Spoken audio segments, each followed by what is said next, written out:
Welcome to Scotland, figuratively speaking, if not actually in person. Well, thank you so much. One of my the items on my bucket list is to someday visit Scotland. Unfortunately, I have not been able to do that yet, but I have glowing reports from everyone that's been there, so I'm looking forward to it. We'd love to have you, but do come in the summer, please, because we've still got snow here. I wanted to start by asking you a little bit about yourself and your upbringing. I do know that you're the son of Italian immigrants, at least one of them, and you were born in the Depression. I was. What was it like growing up in the Depression? Well, I lived in an area that would be characterized as Little Italy, which meant that most of the inhabitants in the area were of Italian descent. And it's an area called Federal Hill in Providence, Rhode Island. In the area in which I lived, I would suspect that 90% of the residents were either emigrated from Italy or were first-generation Americans. So everyone came from a working-class family. My father was a fruit peddler, and my mom was a stay-at-home mom because in those days, mothers took care of their children, and they stayed home, and they nurtured their children, and they cooked for their husbands, and they did the wash, and they did all of those things, and it was just a different world. But financially, we had very little material things in life. Like today, we would be characterized as very poor, but we didn't know we were poor because everyone was in the same boat, and things that people now consider to be a great hardship, we just took as part of ordinary everyday life. And that is that you got up early in the morning and that you went to work, and that if you were in school, that in many instances you had to work before you went to school and after you went to school. And there was always food on the table. So it was, in retrospect, when you think back, you say, oh, my God, how did we survive under those conditions? Because today they would be considered substandard. But we thought they were normal because we came from a loving family. The basic unit of society is the family unit, and the family unit was strong. So while we lacked material things, we had extraordinary love and understanding and closeness in our family. And I think that is one of the sins of the world today, that the disintegration of the family unit is one of the sins of the world, in my judgment. Was it a joyful upbringing? No, I can't use the word joyful. It was, I could use the word loving, because I think that many of the things that would have brought us great joy, we couldn't afford to do. It was always, that was for the other people. We were happy and we had love. I mean, there were very few things. Now, we didn't travel and we didn't have fancy cars and we didn't have fancy clothes. Not that material things bring you joy, but in that sense, it wasn't joyful. It was a situation where people were economically depressed. And many times, we didn't have enough money at the end of the week to pay our bills. They ended up getting paid. No one ever defaulted on a payment. Now, I know that you're from reading about you, your father put a lot of emphasis on education, encouraged you to get a good education. My father was a pivotal factor in my life. He was actually my hero, and not because he was a great baseball player, or not because he was a great athlete, or not because he was a captain of industry, but because he got up at 4 o'clock every morning, whether he was sick or whether he wasn't feeling well, and he made no excuses. And he did that to support his family. And he made sure we had food on the table. And it was his encouragement. Without his encouragement, I would have just taken a job like everyone else, and I don't know, maybe driving a truck or doing something like that, which isn't all that bad, I suspect, but certainly would never have achieved the whatever successes I may have achieved in life. But he was my inspiration. He was the person that changed my life around in many, many ways, not only as a father, but as far as the direction of my life goes. Not only for me, but for my children as well. And you had to put yourself through school to get that education. I did, and I think back, and I don't know how I was able to do it physically. It was an endurance contest.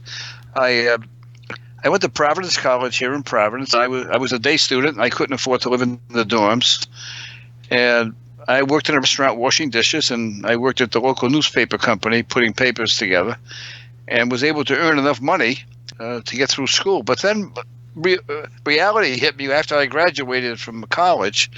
My lifelong dream was to attend law school. And I didn't have enough money. I had enough money for half a semester, and that was it. I taught school at a local high school in Providence, a high school called Hope High School.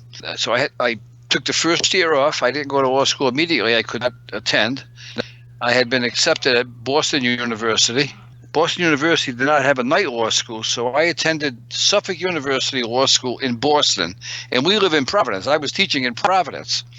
So I would teach during the day, then drive the 50 miles to Boston at 4 o'clock in the afternoon and attend night law school, and then drive back, go to teach the next day. That was part of my routine. And I actually coached the wrestling team because I was able to get an extra $500 coaching the extra team, the wrestling team, and that helped me in addition to my salary. So that's how I went to law school. I taught in Providence, and I drove to law school nights in Boston. Did those early experiences, I don't know if I want to use the word hardship, maybe that's the right word, but the hardships that you had growing up, does that give you more compassion now as a judge in court when maybe someone comes in there and they are down on their luck or they're having trouble paying their bills and they owe maybe $500 or something for parking tickets? Well, I just mentioned my dad a minute ago, and my dad would emphasize a couple of things. Number one, he would say, don't ever forget where you came from. And that encompasses a whole bunch of things. And he also said something else. I remember sitting by a potbelly stove with the oven door open because it was so cold in the winter that, we didn't have enough heat in the house. And it was a pivotal moment in my life, I think. I was maybe 7 or 8, 10 years old. I'm not sure which. But at that point, my father gave me an edict from on high. He says, someday you're going to be a lawyer. And I never wanted to be anything else. He said to me back then, and I still remember it, he said, and when you become a lawyer, you can't charge poor people, but you make it up on the rich people. And he went on to say, because if we need a lawyer now, I couldn't afford one. He said, so you have to remember that. Don't ever forget where you come from. So the teachings of my dad and his understanding and compassion and his humility, I remember very, very clearly. And I remember his words. So when I look at somebody, I don't look at an offense only. I do look at an offense, but I also look at an individual. And I look at a person because so many times the hardship that people are enduring in their lifetime, in their personal lives, is the reason why they're before a court for something simple like, traffic offenses. I take all of those into consideration. We many times talk about part of our role in life, and I remember, even though my father didn't use these words, but basically what he would say to me was, when you make it, think of the homeless, think of the poor, think of the downtrodden, think of the sick and the homeless, the hungry and the less fortunate. That's what he would preach, He'd say, remember the underprivileged like we are, So I remember those things, and I try to employ them in my deliberations on the court. I'm not dealing with machines. I'm dealing with human nature. I'm dealing with people who in our society today are enduring enormous hardship. And it's much tougher to be poor today than it was when I was a kid. Really? Because there's such a disparity now because there's either the rich or the poor. And there are very few rich and a whole bunch of poor. And so I think it's much more difficult today than it was back then. Does that consideration that you and your father have in that area, does that come from religion or is it something else? Well, I think religion plays a big part of it. Basically, he was a very religious a person, very strong religious convictions, God-fearing, as I am. So I think that's all part of our makeup, unquestionably. Now, let me bring you forward in time. At some point, you set up your own legal practice. And what type of things did you get into with that legal practice? Well, I must tell you, David, that when I first started practicing law, I was still teaching school. I had a night law practice, so I would leave school now, and I had my law degree, and I had a one-room office on one of the main streets in my neighborhood, not in the downtown business district, but in my neighborhood. I had a one-room law office, and I had office hours until the last person came in, and many times no one came in. And as far as what type of cases we handled, David, back then, if anyone came in, whatever problem they had, I was an expert in that area, because by the following day, I would know everything about that subject. That's a little bit like radio interviewing. Right. So you become an immediate expert. But we do a great deal of personal injury cases, and we handle medical malpractice. And we have someone else that handles just domestic relations, and we have someone else that handles the state. So we spread out pretty well in our practice. Let me ask you a kind of, I suppose it's a philosophical question. I don't know exactly what the right word is, but supposing someone comes into you and do you have the expression trying it on in the States? Do I have a what? Do you use the expression trying it on? In other words, No. What it means over here is basically they're maybe they're claiming for an injury or something like that they don't really have, and they call it trying it on. Oh yeah, I get that every day. I know you get that. No, I know you get that in court. But supposing someone came to you as a lawyer, and as a client they're trying it on. How do you deal with that one? Well, that's an interesting question. I call it playing the switchboard. Remember the old-fashioned switchboards where they would put a plug into these different holes until they connected? Absolutely. And so you call it trying it on. I have my saying, and it's called playing the switchboard. Well, if it's an attorney, obviously they're advocating for their client. But when people come in representing themselves, if they're honest with me, then I usually take a different slant. But if they outright lie to me, then I have a whole different slant on that, And I think our reputation here is that most people know, go in and see him and tell him the truth, and you're going to get the best deal that you can. But if you try to come in with a fabricated story and pull the wool over my eyes, then I look at things a little bit differently. But sometimes even, let's assume, David, just for purposes of this conversation, let's assume a woman comes in and she has like 4 kids and she's a single mom and she has 3 or 4 traffic cases and she's scared. And she comes in and she gives me a fabricated story, in situations like that. So now I know she's giving me a fabricated story. So what do I do?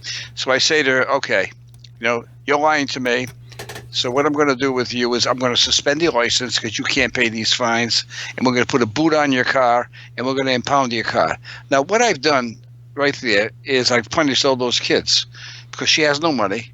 Her car's going to be eventually, if her car gets impounded, it'll be towed and she won't be able to pay for the bill and they'll sell it. Plus, if she somehow or other is able to get some money from her budget, that means the kids may not eat that night. She can't drive them to school. So you try to balance the equities. So in that case, I think it's the human factor that comes in. And 99% of the time, I'll say to them, why don't you just be honest with me and tell me what the real situation is? And then we try to negotiate it. We're dealing with human beings who have serious personal problems. We're not dealing with machines, and there's no hard and fast rule. And there's nothing wrong with exercising a modicum of compassion or understanding for people's personal lives. And I try to do that in the court. You are Chief Municipal Court Judge in the city of Providence in Rhode Island. For people who don't know, over here, sort of Rhode Island would be sort of between New York and heading up towards Canada, somewhere that way. It's a fairly small state, if I'm not mistaken. And you deal with mainly, am I right in saying mainly smaller issues like parking, traffic light violations, that type of thing, and 1 or 2 sort of civil disorders. Now, we're talking on Skype. And we're not using video, but I cheated a little bit because I got a picture up on my screen of you. And the picture I've got is one where you're sitting there with a very young man on your lap with blonde hair. I think he's the one who gave his father a fine. I was wondering if you'd tell us that story. Well, the courtroom is a very intimidating experience for people.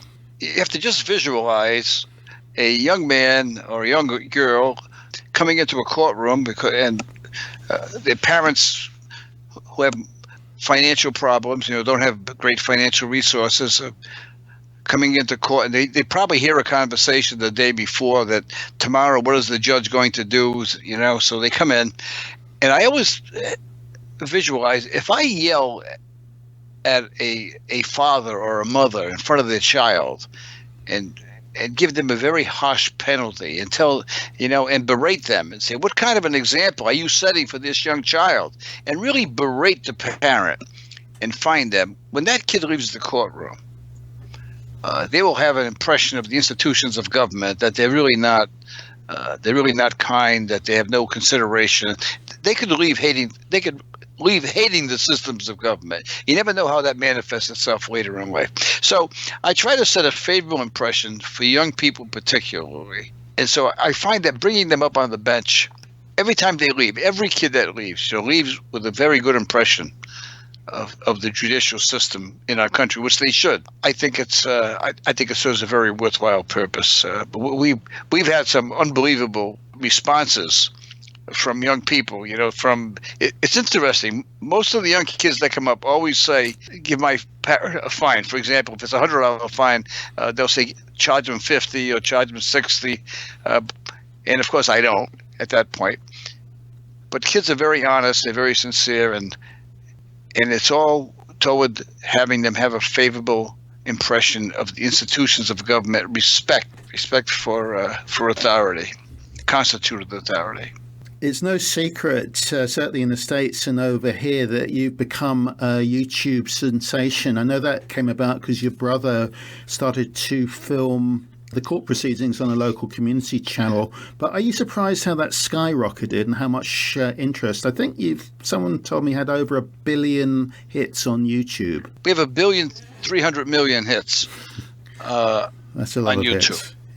Hits. That's worldwide, and I am surprised that just exercising basic decency and understanding and compassion has resounded so magnificently worldwide. I get letters from all over the world from people saying, that they rarely see, and I'm surprised that they rarely see kindness and understanding and fairness like they see in my court.